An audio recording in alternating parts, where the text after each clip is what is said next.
Hello, কেমন আছেন সবাই? দেখুন আমি সকাল সকাল কিন্তু রুটি বানাচ্ছি, আর এটা কিন্তু গোলা রুটি। কারণ ওই মাখানো শুকনো রুটিটা এখন সময় নেই, জন্য গোলা রুটি বানাচ্ছি। আর এটা হচ্ছে চিকেন, গোলা রুটি আর চিকেন হবে। আর এদিকে কিন্তু নিরামিষ আইটেম যা হচ্ছে, মা করছে হচ্ছে এদিকে এটা হচ্ছে মানে মিষ্টি কুমড়া ভর্তা দিয়ে, আর ভাত হচ্ছে, আর হচ্ছে ভেন্ডি ভাজি।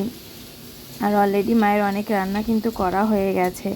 আমি এসে দেখি এদিকে এই যে হয়ে গেছে ঘ্যাটকোল ভাজি, তারপরে টক, আমের টক আর কি, মিষ্টি আলু দিয়ে আম দিয়ে টক, এটা হচ্ছে সয়াবিন আলুর তরকারি, আর ভাত তো আছেই।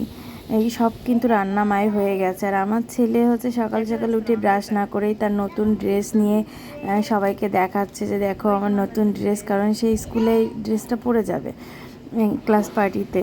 আর এদিকে দেখুন মিষ্টি কুমড়ো আর এই যে শাক, এগুলো কিন্তু আমি মায়ের কাছ থেকে নিয়ে এসেছি, মানে মা দিয়েছে। আর আলু আর আম, এগুলো কিন্তু আমাদের মানে গ্রামের বাড়ির, মানে শ্বশুর বাড়ির গ্রাম থেকে নিয়ে আসা। সব কিছু আর কি এভাবেই আছে, গোছানো হয়নি কিছু। আর মা এদিকে করছে হচ্ছে থানকুনি পাতা বাটা। এটা গরম ভাতের সাথে খুব ভালো লাগে। আমিই বলেছিলাম যে মা থানকুনি পাতা বাটা খেতে ইচ্ছা করছে, তো যার কারণে কিন্তু মা এটা বানাচ্ছে। অনেক দিন খাওয়া হয় না। আর এই বর্ষাকালের আকাশ, কখনো মেঘ কখনো বৃষ্টি, দেখা যাচ্ছে প্রচণ্ড রোদ, একটু পরে আবার ঝুপ করে বৃষ্টি শুরু হচ্ছে।